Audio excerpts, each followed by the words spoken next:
What's up, everybody? It's Sid and Millie back with another episode. Thank you so much for joining us today. We'll be chatting about one of the animes that we actually just rewatched. So, watched it a little bit ago and just rewatched it. So, wanted to chat about it. And it is called Solo Leveling. Yeah, Solo Leveling. So yeah, we made an episode a couple weeks ago about, how we've watched anime and enjoy the genre as a whole for the most part. And so yeah, we essentially came back from our long hiatus away from anime in order to just kind of get back into it, I guess. So we decided to start off with a show that we already knew we enjoyed, had a ton of action. So that's why we chose Solo Leveling to kind of re-wet our taste buds for some anime. Yes, absolutely. Yeah, that's a great way to put it because we do really love anime. And like you said, it's kind of a little bit of a, I don't know if you'd call it a love-hate with some parts of it, because like you mentioned, we don't love every single part of fan service as exactly pretty much what we're talking about. Exactly, but thankfully there's not a lot of that in Solo Leveling, if any. I think there's like one scene that we were like, this was totally unnecessary, but other than that, this show really sticks to the storyline, sticks to the main character, and really sticks to the development of him throughout the show. Definitely. Talk to me a little bit about the concept of Solo Leveling, a little bit about the world they're in. Yeah, for sure. Solo Leveling, if you don't know, came out a couple of years ago, basically obliterated all of the Crunchyroll streaming records that existed at the time, because it was one of the most popular anime when it came out. It definitely was kind of out of nowhere sort of vibe. And I think the support that they got was a little bit unexpected. Also, waiting on season 3, so I think I know, right? It's been forever. Give us more. Please. So it was a very popular show when it came out, broke a lot of records, was very popular. We enjoyed it back then when we watched it. Rewatching it again, you can definitely see why it was such a world-renowned show. Yeah, I mean, genuinely, the whole storyline, the plot is super interesting. It's such a cool concept, and just the character, also the main characters. Jinwoo is such a good, you get so connected to him as the main definitely character. But basically, the world of Solo Leveling, they're based in a world where essentially a decade ago these gates started opening on their planet. And these gates were essentially a pathway or a portal into a different realm where magical beasts exist. And so the magical beasts, they were not susceptible to typical human weaponry and stuff like that. And so essentially, at the same time, the magic in the world awakened hunters throughout the planet.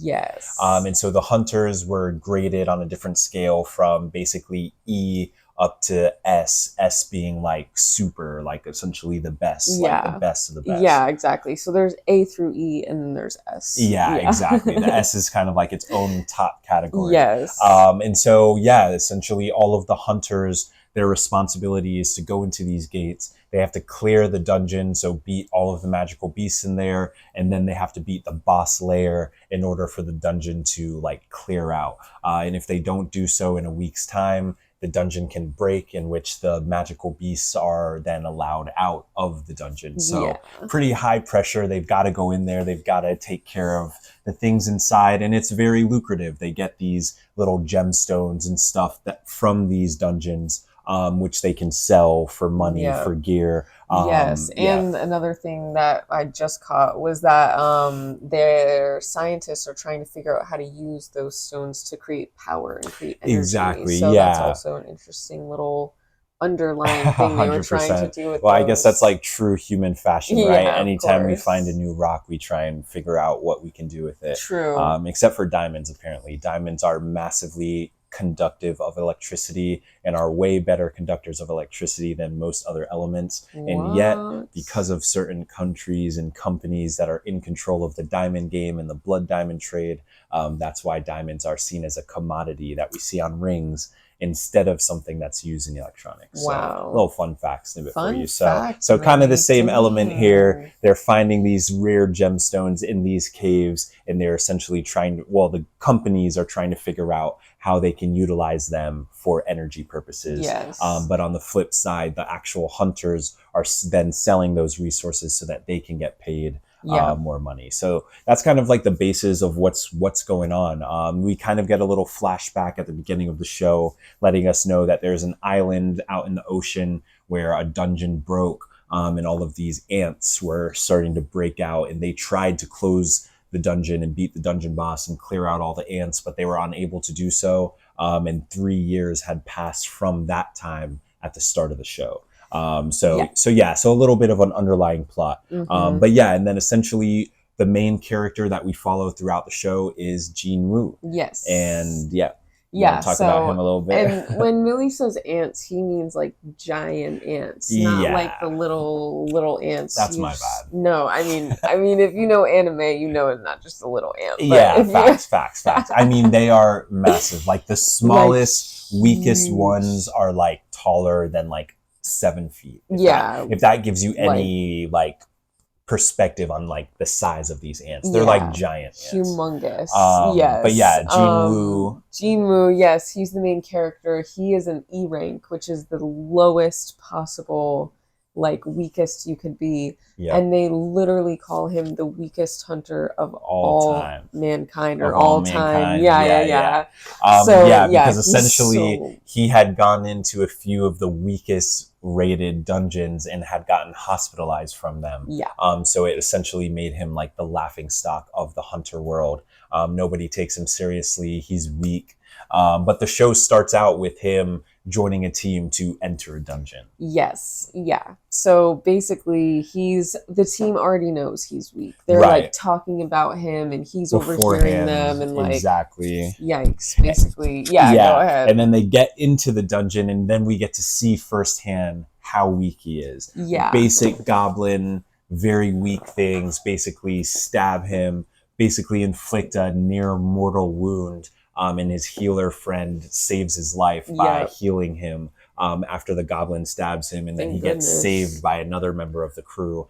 So we really get to see just how weak Jin Woo is at the start of the show. And they show like some cutbacks to other times when he was injured and everything. They did this man so dirty. He was so weak at the begining. Like, right. And the thing about the hunters, and sorry if you already mentioned this. I have not. Once their power awakens, the whole thing about it is you can't get any better or any stronger. You can't go from like an E rank to a D rank and like climb up the ladder. If you're an E rank, you're an E rank. If you're an S rank, you're an S rank. Like nobody goes up and down. Facts. Yeah, it's a very stagnant system. Your power just is what it is. They're measuring like your total power. So it's not like you can just go beyond your power or whatever. Right. But yeah, you're set. And so Jin Woo is set as the weakest hunter. His mana, I think they call it or whatever, is super low, like tragic. Like really low. But even though he is very weak and he is always getting injured and nearly killed, he's doing so to support his family. His sister is in school and his mom is in the hospital and his dad went missing. We kind of learn a little bit about that underlying story later on, which we'll get into. So Jin Woo is essentially working, risking his life to try and earn what he can to support his mom and support his sister. So a very noble lad, just unfortunate that he's so weak at the start of the show. I know, so unfortunate. Because his mom is in the hospital in a coma. So she is like... from some magic sickness that exists on this world. Right. I forget what happened. It's just like intolerance to magic. Okay. Yeah. So then they just go into a sleep. Got it. Like okay. Sleep. Yeah. So so that happened. What were you about to say? Let's talk about the double dungeon. Like the dungeon they're in the first episode. So they essentially clear the cave, but they didn't fight a boss, so they're a little bit confused. And then they see like another pathway that takes them deeper into a cave. Yes, but they were like debating whether or not they should go in there, right? They all kind of like took a vote at that point. Exactly. And were like, should we go in? And then they voted yes. Enough people voted yes, so they went into the cave. Or like Jin Woo was the deciding vote. Oh, I missed that part. He was the deciding Dang. vote to go further into the tunnel. Okay, dang. So, Yeah, he was. yeah, they get in there. And it is just giant statues, like giant menacing statues. Scary. Most of them have weapons. And then there's just one sitting on this giant throne. I'm sure you've seen the meme on Twitter by now, sitting on the giant throne, straight face with the huge crown. Yeah. That's obviously like the biggest, like the god, so to speak, of the statues. Literally. Yeah, because there was the whole like commandments thing that they saw when they had first walked in exactly. And the commandments were thou shalt praise God. Thou shalt praise God. And then thou shalt worship God. And then thou shalt something about loyalty, right? Prove your something loyalty. About, something like that. It's crazy, but essentially they're like, what is going on? The statue, the big one, its eyes start moving. Yeah. In Solo Leveling, they did such a good job of displaying horror, like the fear on the people's faces, the way they make the pupils like shake, the way that the faces like really like sink into. They like take all the color out of the face. Right. Yeah, they did such a good job of like really highlighting the emotions that the characters were feeling. Well, and like pure horror was what they were feeling when the statue started moving. Yes, because then the doors shut behind them. They were literally trapped in there. And so essentially Jin Woo, like he's weak, but he's very smart. He's dialed in. So he's starting to piece the puzzle pieces together about the worshiping God.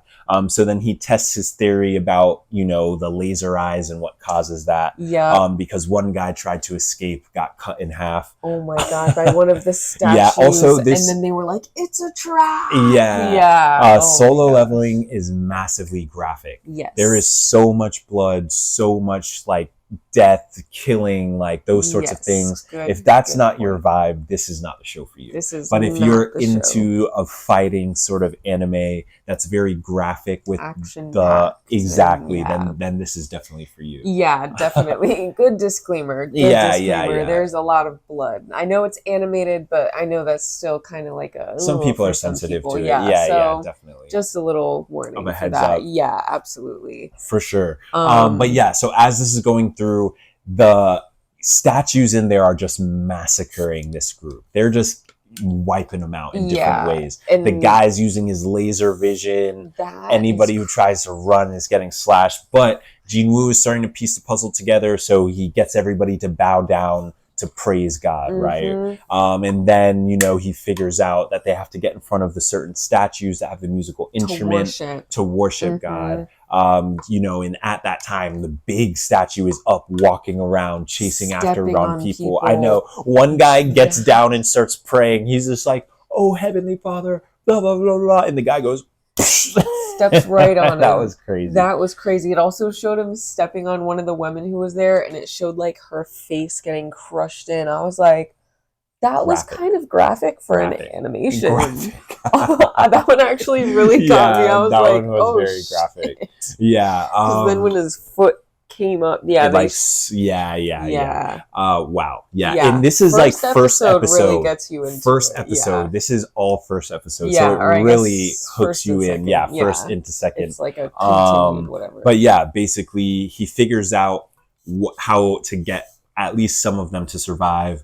And then they get to the point where they have to prove their loyalty to God. Yeah. So essentially that biggest statue raises like an altar from the ground. And then one by one, the group kind of starts going. There was a little bit of forced coercion. And Jin Woo tested a theory. But basically these flames lit up behind them. The blue flame was a timer. The red flame was for how many of them were standing at the altar. And basically everybody freaked out. The statues were doing the red light, green light thing. Yeah, literally. You had to so basically they all had to be looking at the statues in order to get them to stop. Yeah. So when everyone was looking at a statue, they stopped moving. They stopped closing in on the sacrifice circle. Right. And that was the whole thing about proving the loyalty, because the more people that stayed and stared at the statues were proving that they were loyal to the god, so they were not going to get killed or hurt by the statues at that point. Right.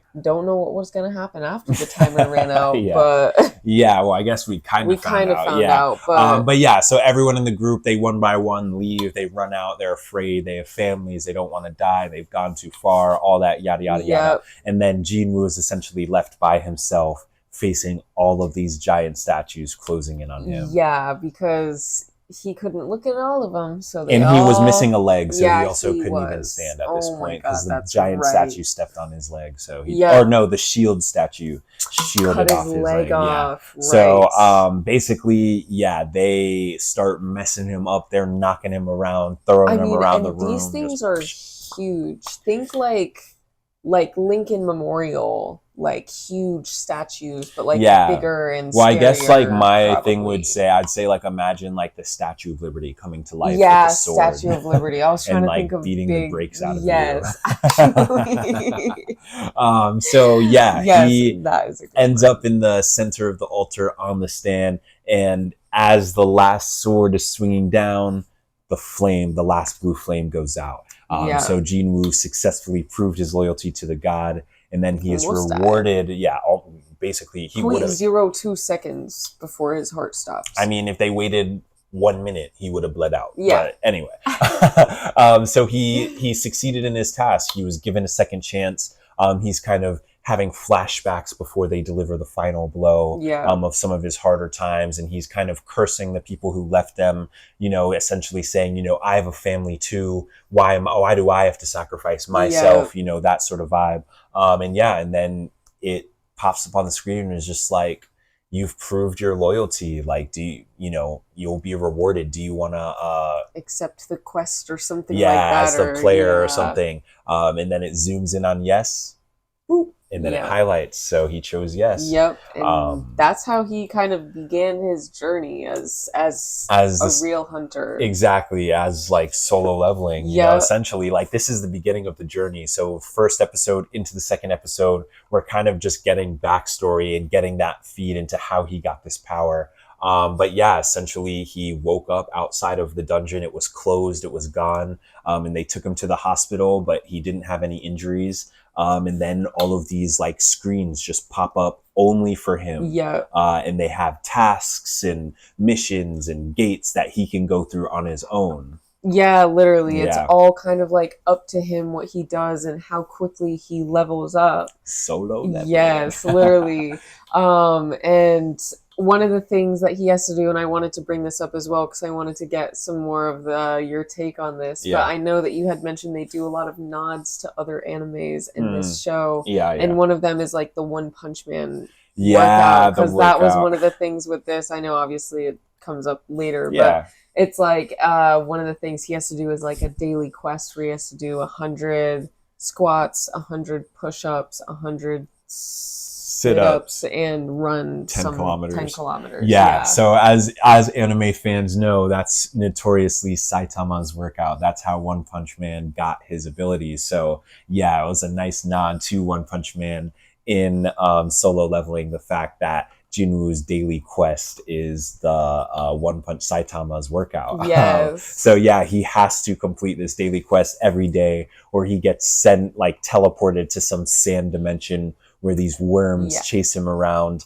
But as his punishment. So essentially, Jinwoo, he is a subject of the system now. This system basically controls his life. He is solo. No one else knows what's going on, but he is actively able to get stronger. So even though he is an E rank hunter, now with this new system, with proving his loyalty to that god, he's been granted kind of access to a power system which no other hunter in the world has. So he's slowly completing these tasks, slowly clearing dungeons, slowly going on more raids, and gaining power, unlike the rest of the hunters. And he's getting strong AF. Yes, so strong. I mean, he starts out still, and he like ages. Like, you can see him getting stronger just in his face. You're like, They Who took is like this a guy? chubby face, like, you know, preteen, and then as soon as bro starts training, it's like adult. Yeah. 18 adult, I can buy alcohol now. It's like when a 25-year-old actor plays like an 18-year-old, Yeah, literally. Facts. Like, how'd they get that job? Exactly, 100%. They aged him so quickly. Yeah, but he also got stronger super quickly. Mad I mean, as strong. soon as he kind of figured out how the System. leveling up works and Exactly. how he did that, he was on it because again, like his mom was in the hospital. Exactly. And the whole thing that he was trying to work towards, I don't know when like he finds this out, was that elixir of life. Right. Yeah, he found that out a little bit later on as he was training in the solo leveling. But yeah, to your point though, he was trying to get stronger so that he could go into stronger dungeons so that he could earn more money for his mom, for her treatments, and of course for his sister's school. So again, very noble cause behind why he's doing it. He's not doing it for himself. He really just wants to save his mom, support his sister in the absence of his dad. So again, Jinwoo is that guy. Like, super wholesome character. 100%. So he's just training. He's training. He's going into dungeons. And look, the animation in this show is top tier. So good. It is every really good. Single fight is just animated like illustriously. Yes. You know, like so true. Yeah. Yes, because like I don't know, to your point. I mean, he fought so many different beasts and like the way they animated like the movements and the weapons and like 100%. How he was fighting and everything and like it was so good. And so essentially, like he, again, later on in the show, he gains the ability to essentially raise like his defeated foes from the dead, so that they could join his shadow army. And so that leads him to fight like Idris, the knight. Igris, the knight. Idris, I was off. But Igris, so he fights this knight. It is like a crazy fight. He's massively outmatched. He was way out of his league. Igris is beating the brakes out of him, but he kind of baits Igris into dropping his sword and fist fighting him, which inevitably gives him the edge. And that was like his first shadow soldier. So he got to have this soldier as a part of his army to help fight his battles. Yes. The shadow is so cool. So sick. I love the animation of the shadows, the black and the blue. I love the contrast. The neon, like lit up blue, like fiery almost. Sick. It's so cool. Yeah. They did a really good job with that. And they're like kind of like a flame, like they're kind of like on fire, like constantly in motion. So cool. I love that. But I feel like another interesting thing was how he was hiding his power. Right. You know, like he was not letting anyone know that he was getting stronger, he was doing anything. Like he was still just acting as an E rank hunter and going on these raids. And then like I forget, wasn't it like one of the first ones that he did when those they like used them for bait? Used him and one of the other guys. He like graduated from whatever, like getting his rank and everything. And that was the first time, because remember, that was the guy that ends up trying to build the guild with him, who has the rich dad. He had all the fancy gear and stuff. But he was the first one who kind of got the in on Jinwoo's secret, because they were left for bait with a giant spider in a dungeon. And basically Jinwoo took out the spider and had to show his power to someone. But of course, you know, he kind of forced the guy to secrecy later on. He did. But that was also the first time he had to take out some humans. Yeah, that was pretty crazy. Because and he didn't want to. He didn't, but the system told him he had to take out his enemies because I forget what it was. It said, like, or his heart will stop. Yes, he had no choice. It was life or death. Literally no choice. Because they were attacking him and his compatriots. So they were trying to have them fight to the death or whatever. Exactly, for the one like for the last place. And so basically, he's sneaking around on these missions. But basically, anytime he's popping up as a backup on a mission, or as a support person on a mission, or as a miner on the mission, something goes wrong. Those gates always get corrupted by the system itself in order to present Jinwoo with a new challenge. And it always ends up being like a crazy fight. Unbelievable animation. Like, he had the one with like the warlock. That one was crazy. That one was crazy. That one was like intense. He had the one with the ice elf. Oh my god! Well, that was the one in the dungeon where it sealed off. What were those ones called? It turned into a red gate. I forget what they were called, gate. but it turned red. Exactly it was a red gate. Yeah, and then they get transported to the world or whatever. Yes, and there's no way out. There's no way for anyone to contact them. Yeah, and then they have to beat the dungeon boss. Yeah, but essentially in that one they split up in two groups, which was hysterical because the dungeon leader or the group leader, of course, wrote off Jin Woo and wrote off some other people. And then the woman that was in there, she was like, I'm gonna stay with them. She was like a B rank hunter, and she was like, I'm gonna join their team. Ended up being smart for her. They ended up eating well. They had a nice camp, and Jin Woo went and took care of everything. Literally, got some shadow ice bears, and he was, and then he beat the ice elf, which was another crazy fight. That one was a little more evenly matched. But he did also utilize some of his shadow soldiers, which was lit. It's always cool seeing how he's figuring out the best way to beat his enemies. We're getting his internal commentary while also seeing the things he's doing in the fight, which is sick. Yeah, I like that a lot too. Yeah. And on your point with the animation, the way they animate some of the dungeon creatures, faces, the elf's face, that god's face at the beginning with the big smile. Oh man, it is still creepy. I mean, you're hooked from the first episode. No, you are. There's no way you can see that giant statue in episode 1 and not be curious as to what the hell happens in the show. And we don't hear anything else about it for the entire show, so we are still waiting for the answers. Once again, Solo Leveling animators, get back to work. That's too damn bad. No, actually, where is season 3? Where is it? I don't know. I'm like, how many more times can we watch season 1 and 2? But yeah, he is just constantly getting stronger. So I'm trying to think of who else he brought into his thing. He ended up, anyway, the whole season 2, it kind of culminated with the island that we had mentioned earlier, where the ants were starting to come out. The ants were starting to fly. They were developing. They were mutating to be able to travel to the mainland.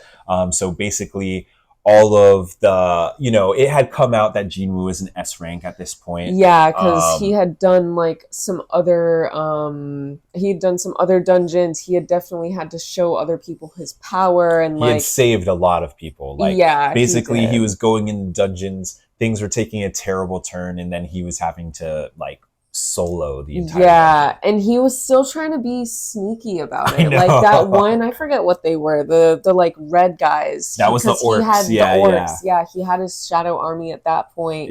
But he didn't want anybody to know, so he was using his, I don't know, his stealth or his speed or something to go around and slash their ankles or their, I don't even know, just slash them in different parts of their bodies to weaken them for everyone else. So he was literally stronger than all of the other hunters. He was always stronger. It took such a short amount of time for him to almost be S rank, but not quite. And then when he eventually got there, it was just night and day. Now he's just way stronger than everybody. But I mean, he didn't get there without a lot of hard work. He had to clear all 100 floors of the demon tower. That was essentially how he got the elixir of life to bring his mom back. Kind of around the same time, we got the underlying story about his dad. His dad reappeared from a portal, strong as hell, beat the shit out of another S-ranked because I hunter. thought he was in prison or something. I don't know. I thought he was in a dungeon. I don't know. But he was dressed like a prisoner. That's what I was saying. Because that guy visited him. It seemed like they were in a prison or something. And visiting hours. And then they were having a whole little power off. I don't know about Jin Woo, because the other hunter, not his dad, the other S rank hunter, was the brother of one of the guys that Jin Woo killed in that first dungeon where he was left for bait. So he kind of pieced together somehow that Jin Woo killed his brother, but then he made the mistake of saying Jin Woo's name to Jin Woo's dad. And that sent Jin Woo's dad into a frenzy. So he beat the brakes off of that S-ranked hunter and told him if he ever messes with his family, death won't be the thing you need to fear most. I think Yeah, that's what he said, literally. something like Yes, that. no, something like that. Like basically, I will be worse for you than death. Yeah, Yeah. which was brazy. But then Like death won't Jinwoo's save you from me or right, something yeah, like something that. like Yeah, that. But literally. then yeah, Jinwoo's dad basically dips out. We don't see anything else from him. For a while But until he pops back up in some cave. I forget. after Jinwoo beat the ant boss, Oh, that okay. fight, So Jinwoo versus Jiru, I think he calls him afterward, Beru. Beru, Yeah. Yeah. unbelievable. The animation of that like I mean, it was mind it was blowing. so amazing. And just like seeing it not only from within like Jinwoo and Beru's perspective, like their fight, but also seeing it from the outside perspective where it's Yeah. just like beams of light, Right, that like was sick when it fighting, was the like red and blue beam of light just yes, chasing each other literally around. that Yeah, was that was so cool. unreal. But Beru was crazy. Yeah, he was He was just strong. running around decapitating Yeah, he people. was cooking people. He was Yeah, just literally just he was like, "Are head you the gone. king?" Yeah. But then when he was reborn as Beru in Jinwoo's Shadow Army, he was the first general of Jinwoo's Shadow Army. Yep, and the first one who could talk. And the first one who could talk, massively strong. Yeah. And yeah, he now was, leading the army, and we got to see him in action a little bit right after. Yeah, he Which took out all those ants that were flying towards the city. Oh my gosh. I mean, yeah, the Shadow Army is so dope. It's so it is. cool. It's It so really cool. is. But not just that, it's like they paid attention to so many details in the show. It's like Jinwoo's weapons, right? Throughout his development, he's also getting better weapons. So he's upgrading his weapons. He's recalling these weapons at different points to fight against the bosses. But then you're seeing him also upgrading his gear, upgrading those sorts of things, which will also help him. Which is such a cool attention to detail. It's like, it's not just that it's he and himself, but it's like items play an important part to his success. Definitely, yeah, because he was not only like getting items, he was doing potions and something else that was so interesting was I forgot what I was gonna say, but it was super cool because he was actually able to use the potions on other people. He could hold them and pour them into their mouths basically, but he was considered a mage type at first when they first kind of started seeing what his power was like, but then like as they saw him in battle and could see him actually like physically fighting, they were like, I don't think that he's just a mage type hunter, because he can do a lot more than just like conjure things. Right, yeah. People were starting to catch on that there was a lot more than meets the eye with him. I mean, the like president of the Hunters Association was constantly in contact, like asked him to be honest about his power, and those sorts of things. And then Jinwoo, of course, got way stronger after that, with the ant extermination and with the fight with Beru. So, I mean, so much potential in this show. So many places it could go. We know that they can keep introducing gates and powerful gates and having Jinwoo clear them and learn new things, gain new abilities. They also have the underlying story with his dad and what his dad was talking about. So they can also play so they can also play into what his dad was talking about with the gates and how they're misunderstood and all of that stuff. We could hopefully find out some more of what he knows a little bit. Exactly what Sid said. The mom is awake. Maybe she can tell us some more information about the dad and that sort of thing.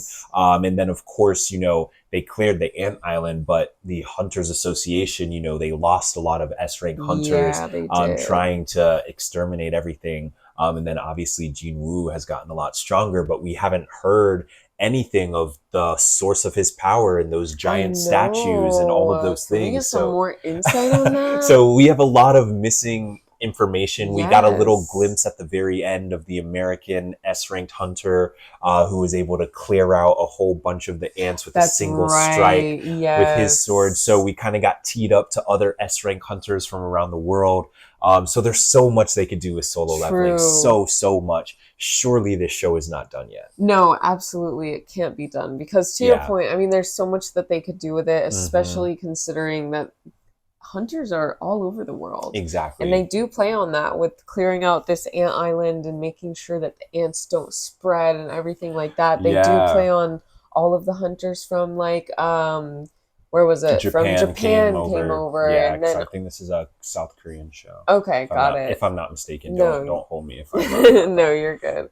But yeah, so from Japan came over, and then they also had the American S rank hunter who He came like over, swung but like by, yeah. wasn't actually there to fight. Yeah, yeah. And then yeah, so just like really cool that they So there's a played lot on that. exactly, and I feel like there's so much they can do. Like where there's one island with a dungeon break that has strong magical beings, I'm sure every country had a similar case like that. So I'm sure they'll bring more elements of that, hopefully in season 3 whenever it comes out. I know, hopefully, yeah, because Yeah. maybe we'll see Jinwoo traveling around and see if he's like gonna go to any of these other countries and go fight some of the dungeon, or like go to some of the gates and fight the beasts and beings in the dungeons there. Like that would be cool. I feel like that would be cool because then we can get some other hunters and see him working together with other people. Did you see anything? No, just no expected release date. Yeah, Oh, it's a man. Criminal offense, honestly. Those animators need to get back to the office. It's not a threat, but get back to work. Well, anything else? I mean, such a good show. It really is. Highly recommend. Like, definitely all-encompassing anime. It's got emotional feels. Yeah. He brings back his mom, the interactions of him first waking up his mom and the sister. Definitely a lot of heartstring pulls. But also the animation, the action is just peak. It is unbelievable. Yes, absolutely. But yeah, no, I didn't have anything else. It is just, yeah, such a great show. Would definitely recommend. Watch. Yeah. Yeah, great show. Yeah, definitely watch. Probably like a 9.5, very close to a 10. Genuinely, Only reason it's probably not a 10 is because we need more. 3? Exactly. But yeah, so those were our thoughts on Solo Leveling, an anime we rewatched recently that we thoroughly enjoyed the first time, the second time, and this time. Yeah. Such a good watch. Highly recommend Solo Leveling.